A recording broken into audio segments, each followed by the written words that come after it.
Piligro kaayo ang gisulti ni Hesus nga niingon siya pagkadautan gayod sa katawhan niining panahona. Sa iyaning panahon, pila naman katuig ang milabay. Wa mo kibaw. Kani ba pagsulti niya ani unsa man tong mga tuiga?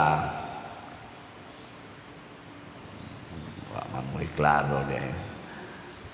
Mga tuig 33 nana kaning atong Gregorian calendar gibase man ni sa pagkatao ni Hesus nya mga 30, 33 kutob yang edad mao man ni ang iyang pagwali niya pagsulti niya nga pagkadautan sa mga katawhan ining panahon na mga 33 years old siya ato more or less or 32 so year 32 or 34 33 karong panahon na ug buhi pa si Kristo ug nia pa siya karon unsa kay iyang isulti moingon ka siya pagkabuutan na sa katawhan ining panahon na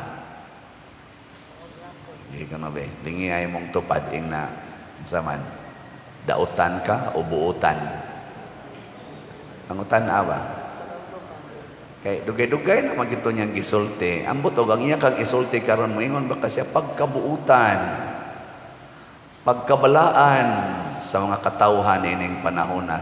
Kung kamoy patandion, panahon ni Kristo o karon, hay may mas buutan katong panahon niya o karon? Panahon niya. Panahon niya? Maayo. Kaya nahibaw mo. Pero katong panahon niya, gilansang biya si Kristo sa krus. Gilansang, oy. Karon, sa inyong paminaw, buhi pas Kristo, ilansang ka o dili? Gi-assassinate, gipusil siguro. Ito na lansang pa man to karon gi-assassinate na siguro. Nganong nahimo mang dautan ang katawhan sa panahon ni Hesus tungod kay matod pa ni Hesus nangayo mog milagro. Kining pagpangayog milagro or signs sa presensya sa Ginoo or sa pag-uyon sa Ginoo sa atong kinabuhi mao ni makapahimo natong dautan. Makapahimo natong yawanon muna ayaw pangayo og milagro gilingay mong tupad na ganahan kag milagro karon ra bang panahon na dayon ra batag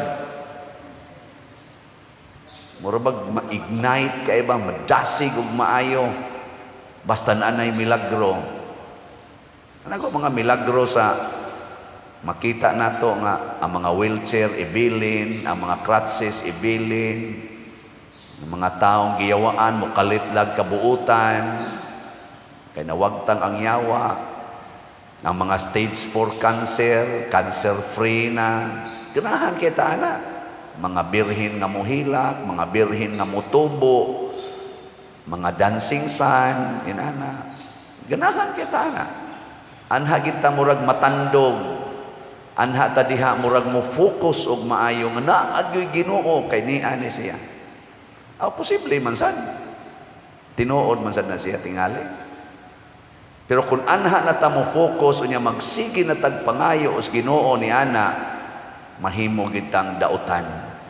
Unsa may gusto ni Kristo, iyang gimensyon ang milagro nga gihimos Ginoo ni propeta Jonas or Jonas.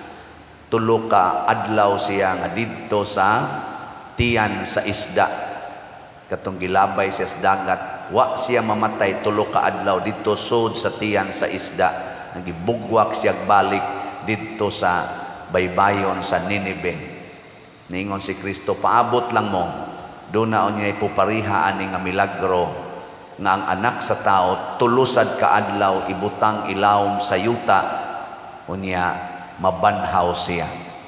Nahitabo ba na? Nahitabo. O ayaw na pangitag laing milagro. Nahitabo na ang iyang gisulti. Tinuod na. Ayaw na pagduda bahin ni Kristo. Mo na si San Pablo nga nagduda ni Kristo og iya paganing gilutos ang nagsunod ni Kristo gipatay pagani niya si Esteban ang atong unang martir sa simbahan. Unsa may nahitabo niya sa unang pagbasa karon, iya nang gipamatud-an kinsa si Kristo.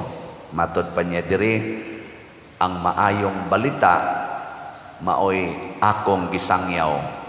Dugay na ni siyang balitaa nga gisangyaw sa mga propeta.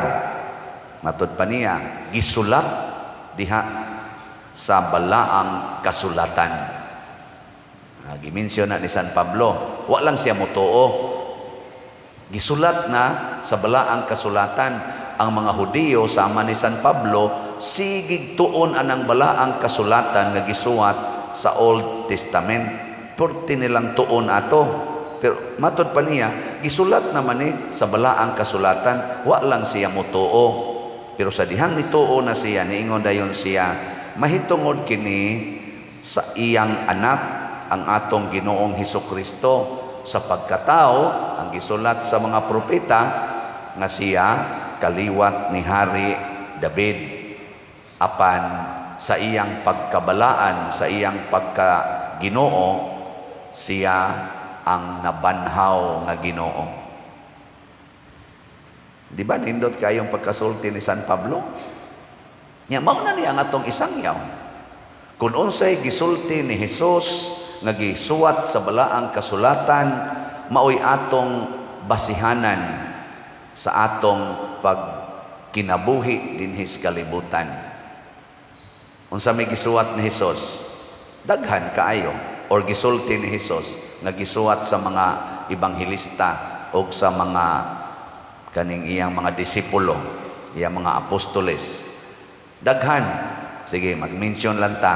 Niingon si Hesus, moabot ang panahon nga maggubat ang mga nasod, magpinatyanay ang mga managsuon, magunay o pinatyanay ang mga membros panimalay. Gisulti na niya. Nya karon, naabay gubat? Wa. Naa. Oh. Naabay gaunay nga mga managsuon? Naa. Naa. Ni adin ni sa ato, nanimba maganing uban.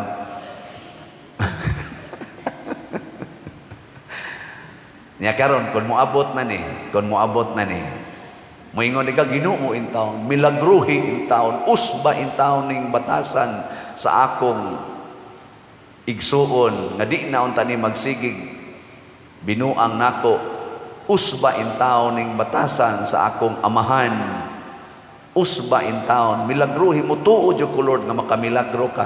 Moana pa dayta? Dili. Ang atong buhaton, gisulti naman ni Hesus, atong pamalandungan unsaon pag-atubang kining maong sitwasyon sa Dios nun nga pag-atubang. Nya unsaon man? Ang una gyud, biyai ang imong sala. Ni anamaning gubat, way siguro kanus-an mo abot dinhi sa Pilipinas, sama sa nahitabo dito sa Israel nga nikalitlag buto-buto, murag 500 or 800 missiles ang gitira ngadto nila, ug naa pugdungan pagyud air, naval ug land strikes. Kalit kaayo, purting daghanang nangamatay, ana lang mga few hours. Way siguro mo kalit lang sad na din hiron sa San Vicente Ferrer, Paris, Liloan. Hilingay mong tupad. Inagmukalit ni rog buto-buto, makuyawan ka? Ina ba? Ko kana ba? Di ay mong tupad ba? Mukalit ni rog buto-buto ron, kuyawan ka? Ayaw nagkakuyaw. Ngano man? Pangandam. Unsaon man pagpangandam? Biyai ang inyong mga sala. Paminaw sa pulong sa Ginoo. Ayaw paminaw ng pulong sa tao. Paminaw sa pulong sa Ginoo. Munang niingon si Jesus, mubangon unya tong rayna sa habagatan, kay mibaktas siya katunga sa kalibutan, aron lang pagpaminaw sa pulong ni Solomon. Pero ni ay pulong dinhi nga labaw pas kang Solomon, kaning atong New Testament, labi na ng Gospels o kanang mga letters, mauna na ang mga pulong o buhat ni Kristo. Paminaw diha. Ay na lang pagsigig, ratol-ratol, Nabitay magsigig text nako, magpadapat kuan pader, iwali nga maghinulsol nas mga sala ang mga tao kay hapit na moabot ang panodya. Nako niya na niabot na. Gasigi na sa gwali ana ang simbahan. Gusto gid siya nga kunuhay siya mo igipakitaan. Siya mo igipakitaan sa Ginoo. Muna nga ako gyud pader samtang nagampo ko giingnan gyud ko sa Ginoo. Istoryahe. Dugay na nang gisultis Ginoo oy. Dugay na kayo. Gisuwat na nas Bible, mutuo na lang ta ana. Sige, lingay mong tupad na kanusa ka katapusang naghinulsol. Kanang imong pagkalibakira, kanang imong pagkabakakon, kanang imong pagkamalaw-ayon, kanang imong pagka-autocratic, kanang imong pagka-domineering, kanang imong pagkadaling mamalikas, kanusa ka katapusang naghinulsol. Kanang imong pagsigig pangabit, kanang sige ninyong premarital sex, kanang pagsige nimog same sex, kanusa ka katapusang naghinulsol.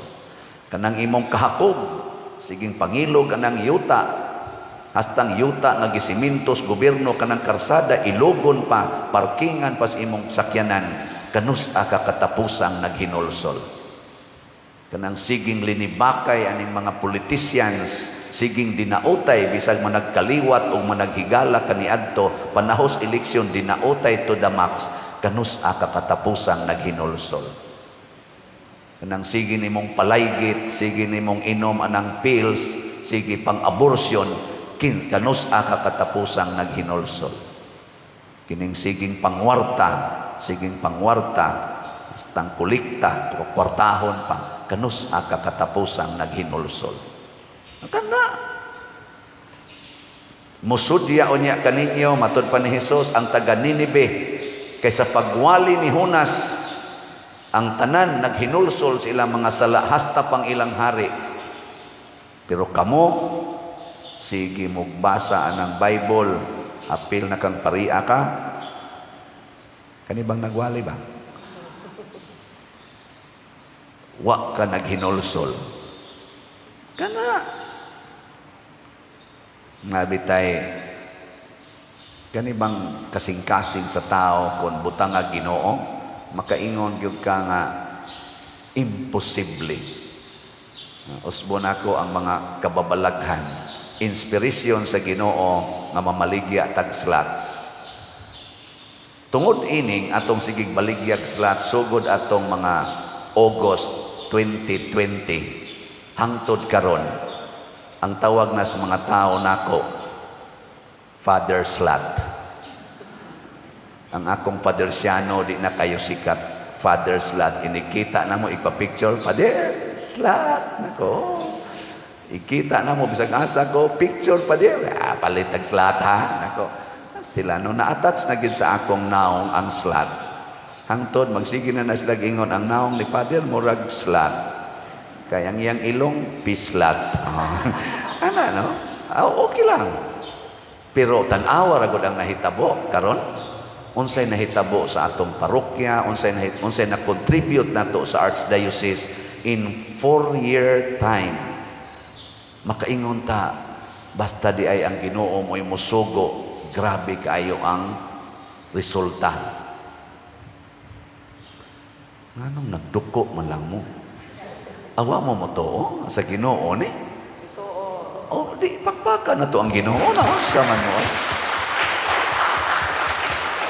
Natanawa, katulang akong giingon nga ni ay ni biyahe og alas 3 kaadlawon gikan sa ila sakay barko abot dirig mga alas 9 balik lang sa ngadto kay naghatod ra gyud sa disap nga 2 slots. Tagpila ang slots sa atong disap? 500,000. Naghatod og 2 ka slots. Nya balik na pud siya dito. Gada siya ato kay way bangko dito sa ila nga iyang ma-deposituhan. Ang iyang actual na investment slot iyang gihatod. Igpapalit to niya sakyanan. Pero iyang gihatod dire. Kay giuna niya ang panginahanglan sa simbahan. Gidasig, naminaw sa pulong sa Ginoo. Wa siya mangitag milagro. Naghimo siya milagro. Ang pulong sa Ginoo nga diha niya, naghimog milagro. Maglingo-lingo ko lagi pagsakay niya nga to sa balhabal, padong na uli. Nagtutok ko niya. Anak ko na, Ginoo, din ama ni ordinaryo. May lang untag ni hato diri og 2,000. May lang unta. Di ba? Pero nasiyak sa ko pagkagabi last night na ay nag-text na ko, Father, mupalit na sa kog additional 6 slots sa DSAM. Anak. Ibaw mo kinsa ni siya. Kadtong nipalit og 14 slots nga DSAM.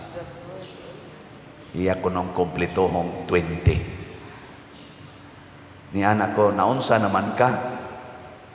Ni siya, Father, ang Ginoo, doon na gid siya yung mga pulong nga musulti nato.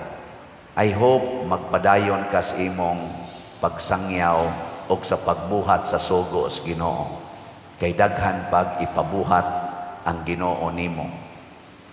Nako, di pa tingali ko patyon. Pero di sa kumutuon niya.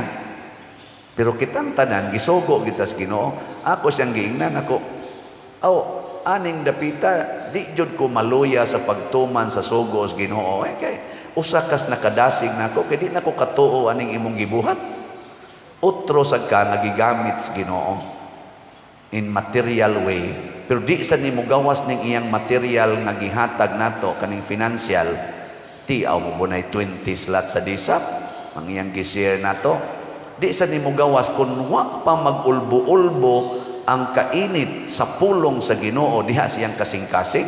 Mo nang aningon si Jesus, mas importante nga mutuo mo sa akong mga pulong ug sa mga milagro nga nasuwat diha sa balaang kasulatan. Ay namo pangitag laing milagro, tan-awan ang naas balaang kasulatan, ayaw naglalisa, ayaw nagkwestiona, tuhuin na, and you will become fountain like parihan ni San Pablo, mahimutang tuburan sa gahom o grasyas Ginoo.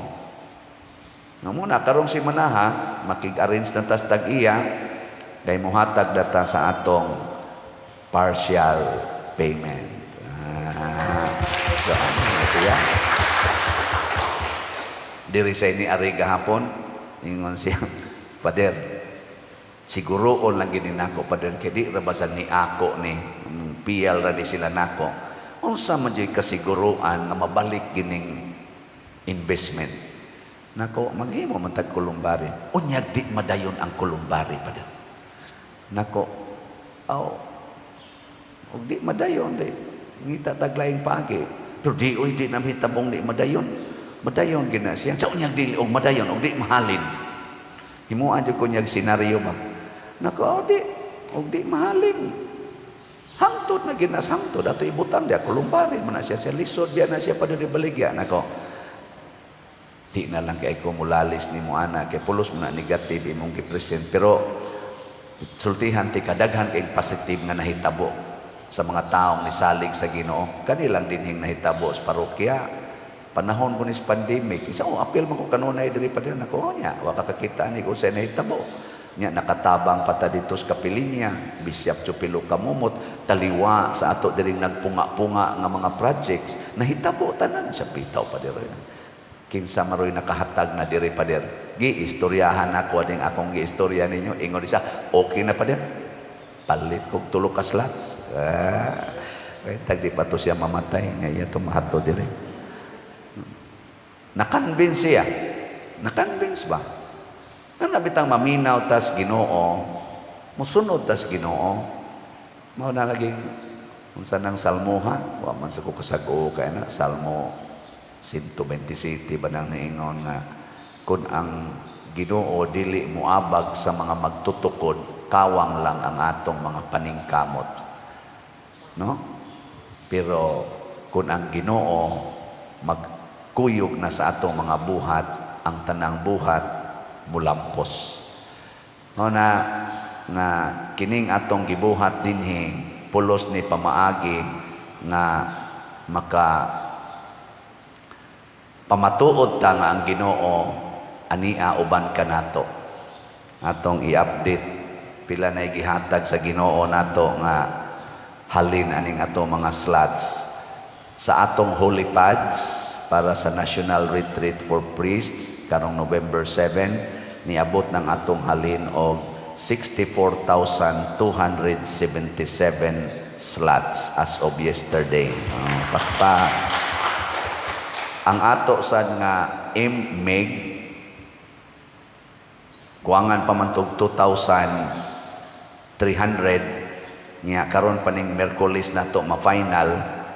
As of yesterday niabot na sang atong halin og 18,019 slots. 1,981 na lang ka slots ang nahibilin. Pakpak sa gyapon. Ang ato sad nga DSAP kuan man to no 72 man to. Karon tungod atong 6 slots nahimo ng 78 slots ang atong pledges nya naa nay 46 slots nga actual investment nga atong nadawat. Pakpak yapon. Ilhan man na nimong wa kay mo palit kay di kayo mo pakpak. Ang nipalit mo pakpak gina apil ko ana pero ang kanang wa kay mo palit siya bida pakpako na sa tagapoy biyan. Mao na nga kun wa tay Ginoo di kay ta malipayon kay ang Ginoo tuburan man sa kalipay kanang gasigig supak-supak sa pulong sa Ginoo di kay na sila malipayon pero ang nagsunod sa pulong sa Ginoo bisan pag magkalisod-lisod bisan pagdaghan kayong mga sakit o kasakit malipayon kay ang pulong sa Ginoo espiritu o kinabuhi gamhanan o makalipay. So padayon ta og salamat kay ninyong tanan mga online parishioners nya padayon ta niini kamong naay mga ika-afford aning atong investment slot hala pamalit na po naa pa may 62 slots nga available ay mo kabalaka kay matud pa nako atong kanang yuta ato man ang mapalit og di kita katukod anang kulumbari ato nang apod-apod ng yuta pamuyo mo diha nya og gagmay kayo luna barog lang basta na kay yuta ana ay kanang yuta matud pa sa istorya di man gyud kuno na mo depreciate gawas lag mainas or kuan pero stable lang na siya appreciated magina kanunay ang presyo ana investment yapon na siya di ba kadaghan dining namalit tag 100 per square meter karon gibaligya nagtag 25,000 per square meter wade na ay daghan mo basta yuta ana ra man sa tailubong si yuta. Ako, worst comes to worst, ato nang baligya, ihatag ta ng yuta, badlis-badlisan ta na diag 140 ka, kuan luwang-luwang. Ikaw, palit man kag 20 slots, sige, 20 ka luwang-luwang ang imo, di dako-dako. Imo, duha man ka slot, o duha sad ka, anang luwang diha. Di murag, dako-dako na imo usa man imo igo ra man ang murag kuan tingali sige diha mora sa nay imong luwang diha siya rog di ka diha kahigda og ilubong ka para ra nas 140 pero moabot yung panahon makatukod tas kulumbari secured ang lahat sa atin di ba mura mamog luya kayo sige na manindog na ta